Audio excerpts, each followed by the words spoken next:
Hello everyone, welcome to Wind Down Wednesdays. I'm your host Paula Taylor. This is episode 205.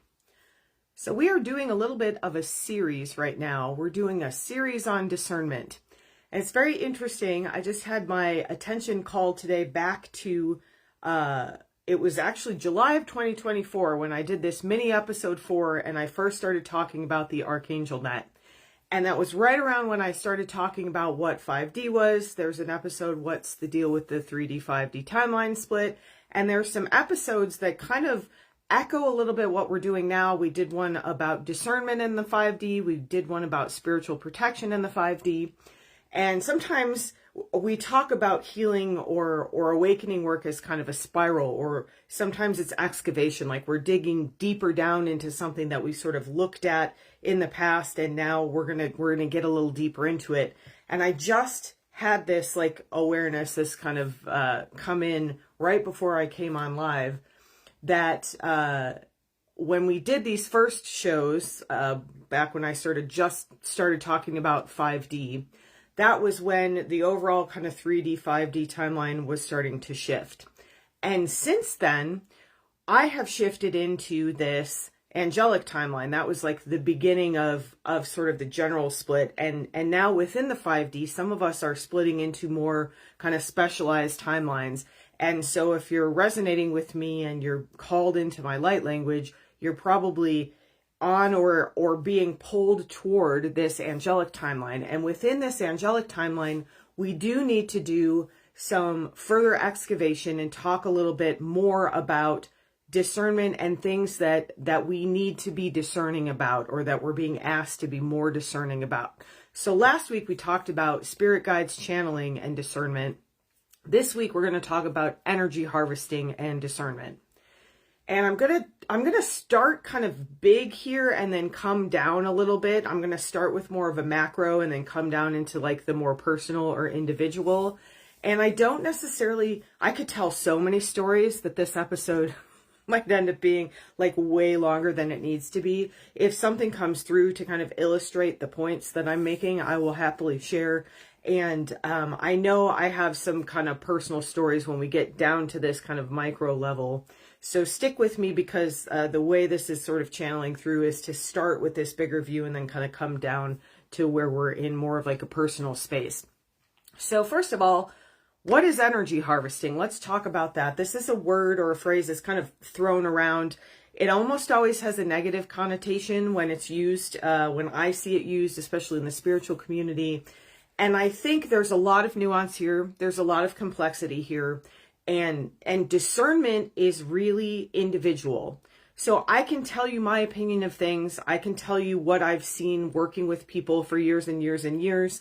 And part of discernment is you deciding what feels right to you, what feels off to you, what feels okay, what feels not okay, what feels bad, what feels good. What your discernment tells you is always going to be the most powerful for you. So just keep that in mind through this series on discernment, because I know, I think in next week's episode, or the next full-length episode, I don't know if it'll be next week, I'm going to say some things along the road here that may be a little bit triggering for people and may sound a little bit controversial. And as always, you take what resonates and leave what doesn't, and recognize sometimes that when something's triggering, it's triggering because there's some truth underneath what's coming through.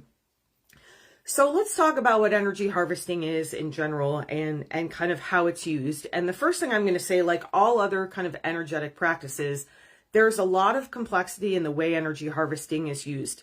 It can be used entirely intentionally. It can be used in like a good or bad intention. I'm going to stick with good or bad in this, even though we know we're in the 5D and that sort of, sometimes we've got to just label things, or I will say for the highest good and maybe not so much the highest good, for the most illuminated good, not so much. So when we're talking about energy harvesting, there are groups of people and people who are consciously harvesting energy. They know they're doing this and they're doing it in a specific way. And then there are people who are doing it sort of unconsciously and still sometimes have intentions. So sometimes I talk about this when we're talking about people's behavior. Talked about this a lot in the energetic vampire episodes where I talked about how sometimes people just don't know how to feed themselves, and they're not necessarily consciously feeding on energy. But they are intentionally, because at some level it's like the only way they know how to be. That kind of nuance comes up here a lot. And I'll try to give some examples as we go. But essentially, energy harvesting is just what it sounds like. It's like if you were harvesting fruit. I'm going to go out and pick the apples, and then I'm going to eat the apples. Energy harvesting is like, I'm going to collect energy and I'm going to use it in some way to feed myself. And when you see this kind of in a broader sense, a lot of times it's being discussed in this sort of idea of groups of people harvesting energy specifically to gain wealth or power or something for themselves. Because remember, everything is energy. So money is energy, power is energy. And the most obvious example I thought of this, because this came in a couple weeks ago, and it was the Super Bowl. It was Super Bowl Sunday. And my husband and I went to hit some golf balls because I said, nobody's going to be there. Let's go hit some golf balls, and the driving range will be totally empty. And it was so weird. It was like driving around on Christmas Day or something. Like, there was no traffic. And I said to my husband, isn't it nice to be outside and being like giving our energy to sort of being in nature and something that feels good to us, rather than sitting in front of a screen giving it to the NFL. And he just kind of looked at me funny, and I was like, oh, this is one of those things where I'm thinking about things in ways other people don't think about things. So the NFL is a great example of an organization that is harvesting energy. And what is energy? A lot of times, especially in our time, energy is attention. It's attention, it's fear. A lot of times we'll talk about that a little bit, but essentially, like, we have I could spend the entire episode just listing like organizations that are harvesting your attention. I mean, I'm here on Facebook, which is a social media app that is harvesting your attention and knows it, and knows how to get your body to produce dopamine so that they can keep harvesting your attention. And what are they making off of this? They're making money. So the NFL, that Super Bowl is a perfect example. They're harvesting your attention. Everybody was home sitting around the TV watching this game, and they are making a lot of money off of your attention.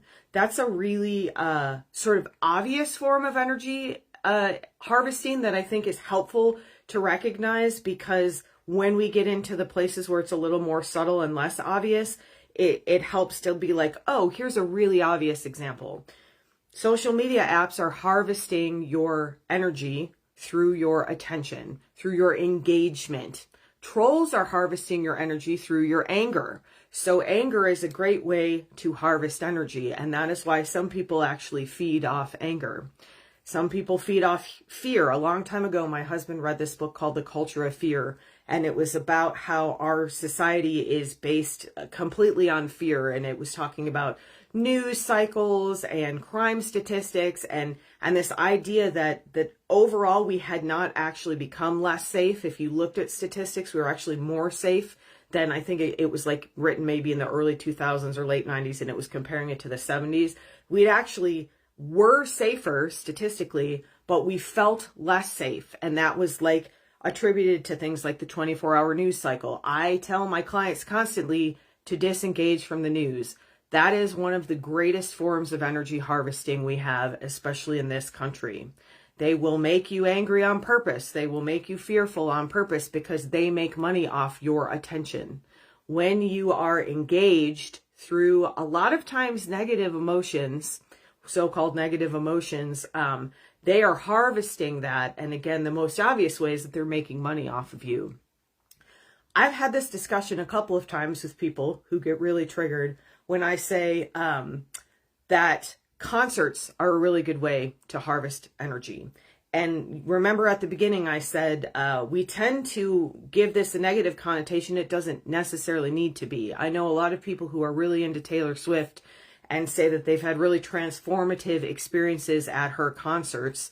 And to me, that's a form of energy harvesting as well. And you could consider that to be good, depending on what your viewpoint of it is. Again, there's a lot of discernment here. Personally, I'm not a big fan of going into crowds and going to events where we're all focused on one thing for that reason, because of the energy harvesting. And when I do things like that, I purposely go in with kind of a boundary up and this intention that, like, I'm calling my energy back to myself. I'm keeping my energy for myself. And it doesn't mean that we don't ever want to share energy. I've been to wonderful concerts and plays and performances where, you know, we're clapping and we're sending energy and we're supporting the artists.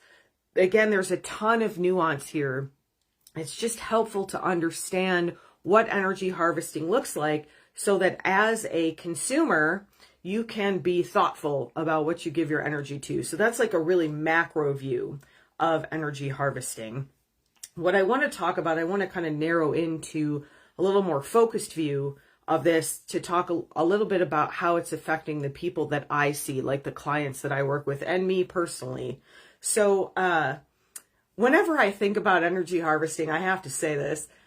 In The Simpsons, Mr. Burns, who's kind of the evil billionaire in The Simpsons, he meets with this like cabal of other rich people behind closed doors, and you know, he's always doing his little fingers together, and they're purposely they're controlling things with their wealth and their power, and they're harvesting energy sometimes for, like, they joke about the things like Illuminati and things like that. I think that a lot of people are now coming to be aware of the fact that energy harvesting is a lot more real than people think. And there's that sort of characterized version of it. And there's like really sometimes equally insidious things, like I'm talking about with the 24-hour news cycle, that it doesn't have to be a group of men meeting behind the scenes and participating in really disgusting activities. It can be. And it can also be something that if I say the NFL is energy harvesting and people look at me like I'm crazy, it's a difference of opinion. It's that discernment for yourself. I grew up not really watching sports. I like to play sports, and I will sometimes. I like to watch gymnastics when I get a chance. And it's just an awareness. What am I giving my energy to? What am I giving my awareness to? What is causing me to feel emotion?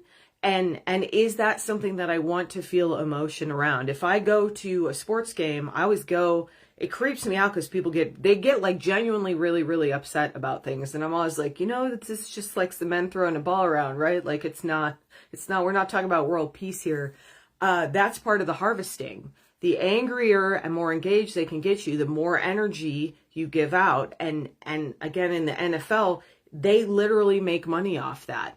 You love your team so much, you buy team paraphernalia to support your team. You hate the other team so much, you send bad energy to that team. And energy is energy. Anybody who's ever heard that old, like, there's no such thing as bad publicity statement, they're talking about energy.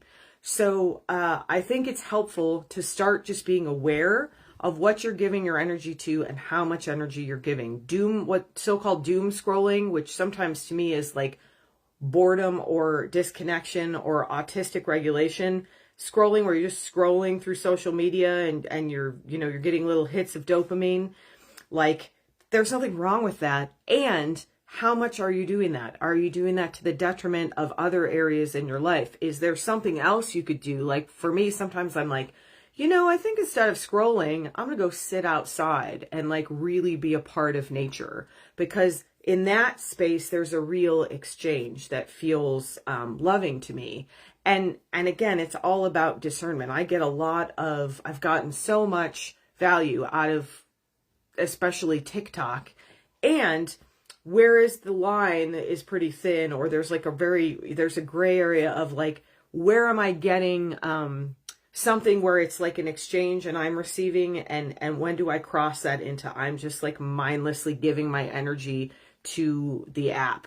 And that's where the discernment comes in. So what I have seen increasingly, especially over the last couple of years since we've been like heading into this 5D space more, is one-on-one energy harvesting from people who have placed themselves in positions of authority.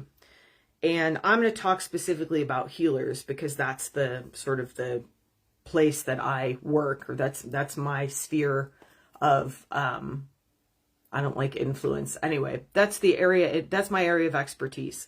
I see this in other places, but I'm going to talk about it specifically in the spiritual community or in healing communities.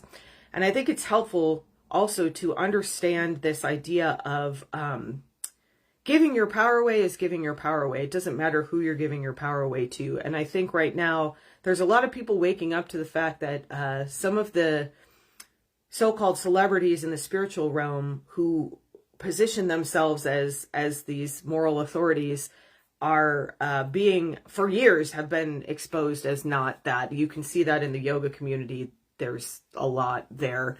And now we're seeing it with people like Deepak Chopra being mentioned in the Epstein files many, many, many multiple times, to the point that it's not an innocent thing. So I think sometimes, again, there's a gray area where somebody starts out as sort of like an influencer with really good intentions, or a healer with really good intentions. And at some point, they get addicted to the energy that's feeding them. They turn into kind of an energetic vampire, and maybe they always were. I think energy harvesting is maybe sort of a specific type of energetic vampirism. So I've had multiple people come to me over the last couple of years who've had experiences with a healer of energy harvesting. And I will say again, sometimes these are people with the best of intentions who don't exactly know what they're doing. And so they're not necessarily being really intentional about their ethics. I think sometimes that's what happens. It's not like a conscious thing. It's like ethics are hard, and constantly questioning and constantly like feeling into discernment is a lot of work. It takes a lot of self-awareness. And when your ego is involved in things, which happens to us all the time, we all have an ego, it's even more important to start questioning those things and sort of feeling into your discernment. So there are people in the healing community who are, I think, just not really conscious about what they're doing. They have some vague, like, good intentions, and they think that's enough, and they have some vague understanding of what they're doing, and they think that's enough, and sometimes they're doing a lot of harm, maybe alongside the good. It's not necessarily an all or nothing thing, because we're in the 5D. It's sort of a yes and. And I think that's really dangerous and hard to recognize. And I also think there are people who are very consciously and intentionally harvesting the energy of their clients. And I've seen that a few times in people who come to me and have really been done a huge disservice by someone else. And so I'm going to talk a little bit about my experience here, because I can share my story, and I have permission to share my own story because it's mine. I have mentioned a few times on the podcast that I have had some experiences myself working with healers who were not necessarily working for the highest and most illuminated good. And when I talk about this, I always tell the story about where that phrase, the highest good, came from, and that I was working with a healer who was supposed to be helping me with infertility, and was doing a couple of different modalities, one of which seemed to be fine and I didn't have issues with, but they were doing something they were calling Reiki.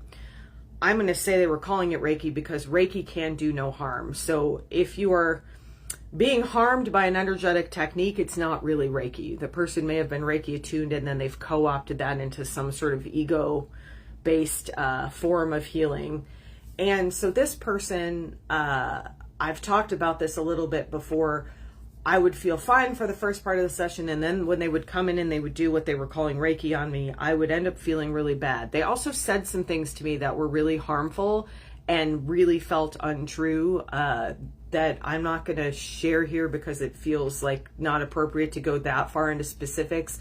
But along the way, I started to feel like pretty obviously in myself that this was not really serving me. And there was one session when I think I'd had enough, and I said really strongly in myself, only for my highest good. And when they came back in to try to do what they were calling Reiki on me, the person was even like, you're totally blocked. I can't get in at all. And I was like, my mind was totally blown. I was so excited that it worked.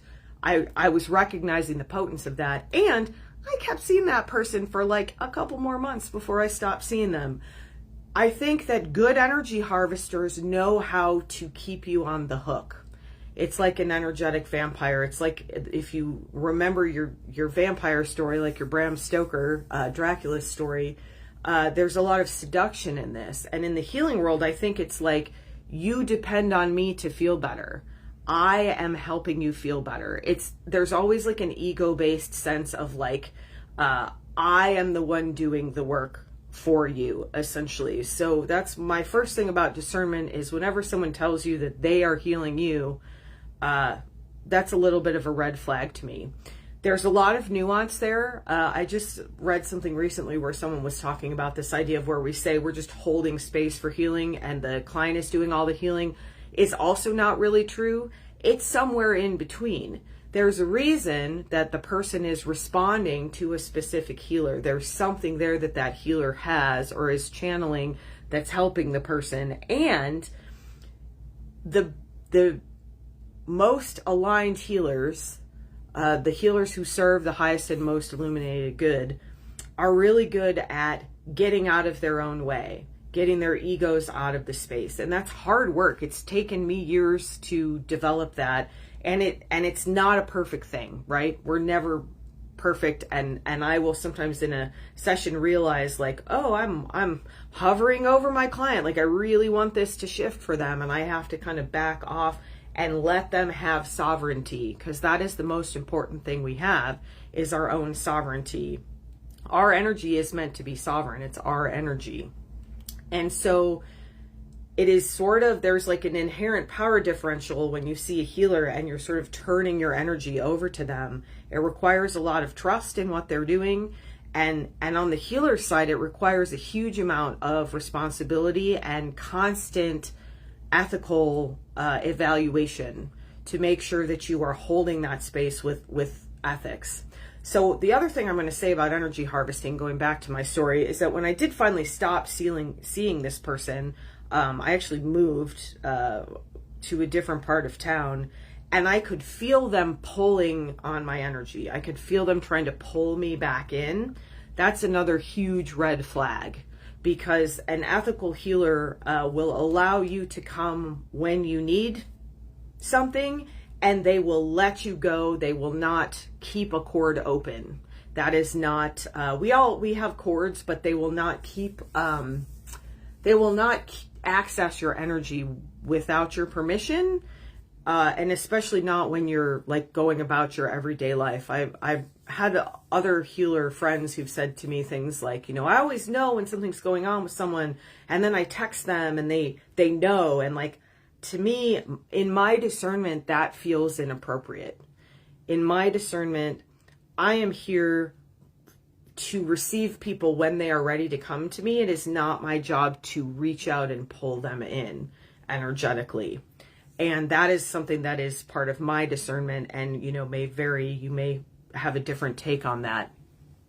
So I've also felt this through social media, where I was like following someone or sort of involved in a community. And then when I left the community, I felt that person like pulling on me. I felt them pulling on my energy because they were feeding off that energy. They were using that energy to fuel themselves in some way. And again, a lot of times this is not conscious. I think at some level it is intentional, but it can be intentional at a subconscious level. It can be that this person's been in this pattern for lifetimes. The other thing that keeps coming up recently is narcissism. I think narcissism is inextricably linked to energetic vampirism. So people who don't know how to feed themselves spiritually, they don't know how to feed themselves energetically, they need food. We all need spiritual food. And my view, my intention, my very clear and stated intention is to help you learn how to feed yourself. It's okay if you don't know how to feed yourself. Nobody teaches us that necessarily. And at a certain point on your journey, giving you tools, it's like that thing about, if I catch a fish, a man will eat for a day. If I teach him to fish, he'll eat for a lifetime. That's kind of the difference. To me, an ethical healer wants you to be functional, wants you to be self-sufficient, wants you to come when you need help, when you need assistance, wants to hold space for you, and wants you to develop the tools to be on your own. I mean, that's like a good teacher is that way too. A good parent is that way as well. Like you're raising these little people that are eventually going to be their own adults and self-sufficient. And that gets into a lot of trauma stuff in the background of, codependent patterns and lacking of boundaries and enmeshment and things that narcissists really do kind of thrive in that space. So if you want more about kind of the energetic dynamics of this, you can go back and listen to, there's a couple of episodes where I talked about the trickster, was a specific type of energetic vampire. I talked about what's the deal with energetic vampires. And I think energy harvesting to me is kind of energetic vampirism on a larger scale. It's, and especially when it is being done with intention, with knowledge. The healer that I'm mentioning, when at one point when I realized that there was a lot of like yucky stuff going on. I'm just going to use the term yucky. That's a technical term. I was working kind of with cords at that point, and I put a mirror up in my side of the cord. It's not appropriate to work on someone else's side of the cord, but I was like, I don't know what's coming from this place. I'm not sure what it is, but I don't want any of it. And the person actually got really ill. I went in for my next appointment and they weren't there. Somebody else was there working for them. And that was just a really good example and kind of a confirmation for me. I think sometimes we forget, because we don't always see the karmic patterns playing out in real time or even in this lifetime, that people who are practicing these types of practices, energy harvesting, especially consciously and intentionally, they are creating some really heavy and dense karma for themselves. And we may not see that, again, reflected, but in that instance, it was like sort of an instant karma thing. And I kind of got freaked out because I was like, I never wish ill on anyone. And all of that energy that was coming into my field and trying to pull my energy back into their field, when I put a block up with a little reflector there, I saw right away what the results of that were. So I think as we're moving further into anchoring this angelic timeline into physical reality, it behooves us to revisit discernment often. And again, you can go back to some of those episodes where we did it was a series on the 5D, and I talked about like, what's the deal with the 3D, 5D timeline split. Then I talked about 5D, boundaries in the 5D, discernment on the 5D. Right now, we're sort of delving further into discernment because there are so many people right now coming to me who are feeling like they're under energetic attack.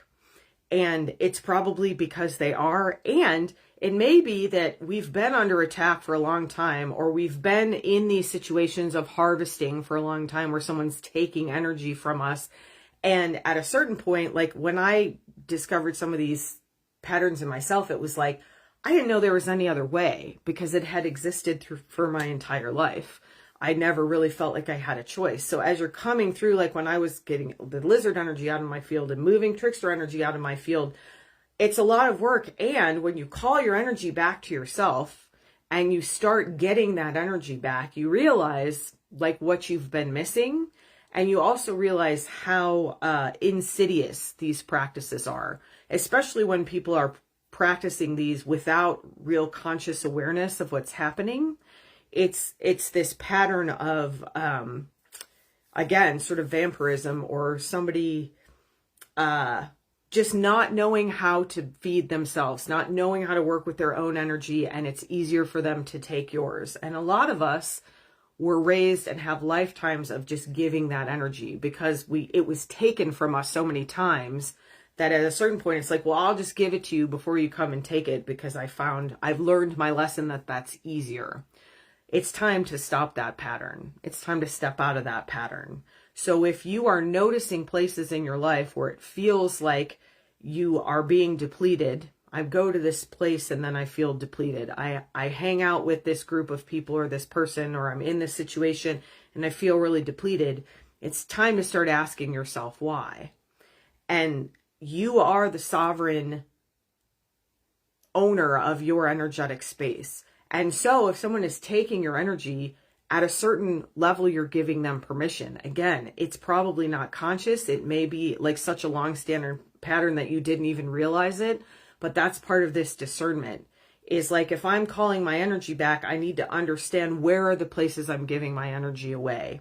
Where are the places people are taking energy from me? And how do I stop that from happening?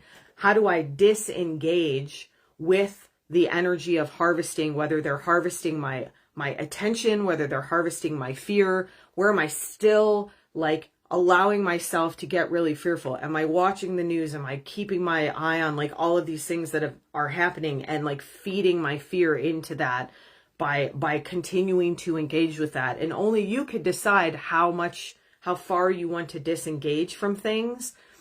I used to say all the time that you should be a citizen of the world. And I think that has shifted for me a little bit, because the 3D world is not the world that I exist in anymore, energetically. On a quantum level, I've not been in the 3D for a long time. In the physical, I am. That's why this is so difficult. This whole time we've been talking about this. It'd be a lot easier if this was like a Left Behind Christian rapture thing where, you know, we were literally in a different physical plane and everybody in that physical plane had this intention for the highest and most illuminated good. I think it's also important to understand as well that people are doing the best they can. Most people are doing the best they can with the tools they have. And so there doesn't necessarily have to be blaming here. There can be just kind of awareness and then disengagement. And that doesn't necessarily even mean disengagement in the 3D. Like, I still encounter people in the 3D who I know will suck my energy if given the chance. And so I go into that situation with more protection. I go into that situation with awareness. I come out of that situation going through the energetic hygiene. That's, I think it's mini episode 2 or 3, the 10-minute energetic hygiene, where you call all your energy back to you, release energy that's not yours, and then make yourself big. That's a big part of this. Those of us who've been playing small and have been trying to hide our lights because people wanted to steal those lights, the days of that working are over, because they were stealing our light anyway, because we were giving it away. It's a hard thing to kind of feel into that, to own up to that. That's why discernment is hard. It's like, oh, I'm playing a role in this. If this happened, I must be playing some sort of a role in this. And how do I look at my role in this so that I can disengage from giving my energy away? Whether that's giving it to an organization, giving it to a group of people, giving it to a situation. You know, it may be that you like feel like you're in a toxic workspace and maybe you can't get out of that in the physical right now. How do you disengage from that emotionally? How do you disengage from that in the energetic and sort of show up in the physical and not allow yourself to get kind of energetically sucked dry? Because energetic vampires will happily suck you dry and then just move on to the next victim.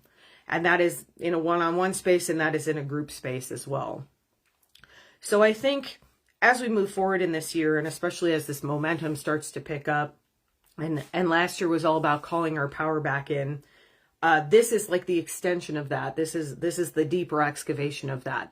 Where are the places that I'm still giving my energy away? How can I disengage from that? And what does that look like for me personally? That's a really personal decision. Sometimes it is like actually cutting off physical relationships. Like, I'm no longer going to talk to this person. I'm no longer going to see this person. I'm no longer going to go to the sporting event, whatever it is. And sometimes there's a lot of nuance there, and you can kind of step yourself back. Or I think, and I should say, when you're in a space of so-called mastery, I don't know what that really means, but it feels appropriate. When you've mastered this idea of like, what does my energy look like and how am I giving it and how am I like relating with people, when you're in a space where you're feeling really empowered, you do have the ability to go into those spaces and not allow yourself to be stolen from, not allow your energy to be taken. And that is a process. It takes a while to get there. So initially, when you start working into this, it may feel a little bit like you're in like a bit of isolation. And what I will always say about discernment is trust your gut, trust your intuition. If something feels off, it probably is. And remember that if you have a history of trauma, sometimes your trauma brain will tell you something's off because you're scared of getting further into it. So there's even discernment and nuance within that. It sounds a little bit exhausting. It can be. And the payoff to this is huge. Because as we disengage from these larger structures that have been feeding off our energy for millennia, these political structures, these patriarchal structures, like as we withdraw our energy from that space, first of all, we have more energy for the spaces we want to be in, the spaces we want to create, the communities we are creating with love and that intention for the highest and most illuminated good, and the less energy they have. I had a conversation with my husband a while ago because he was really angry about something and he kept watching it in the news and just being really angry. And he and his friend were texting each other, I'm so angry about this. I'm so angry about this. And I said, you know that you're just feeding this situation.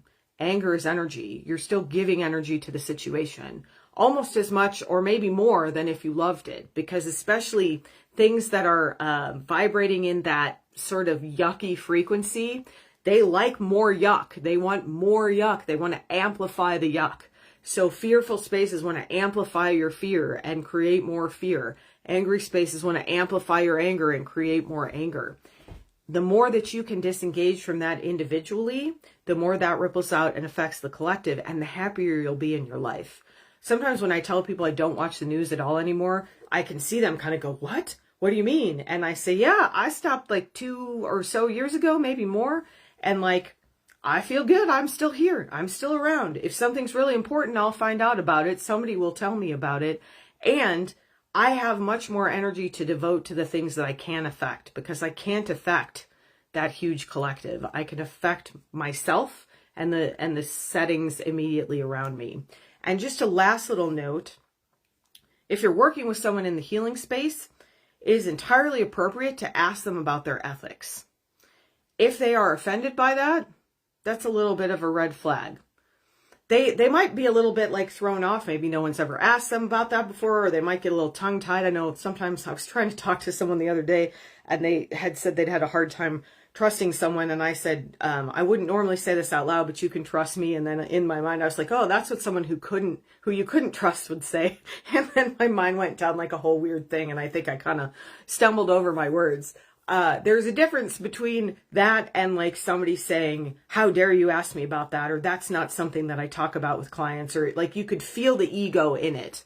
Again, most of us, if you're listening to me, you're sensitive and you can feel the frequency underneath the words. So if you're getting ready to work with a healer, especially, I think it's entirely appropriate to ask them about their ethics. You know, what is your view of healing? How do you feel about, people coming to see you and then stopping? Like what, do you have an idea of how many sessions it might take me to accomplish this? And if not, like what is your, termination,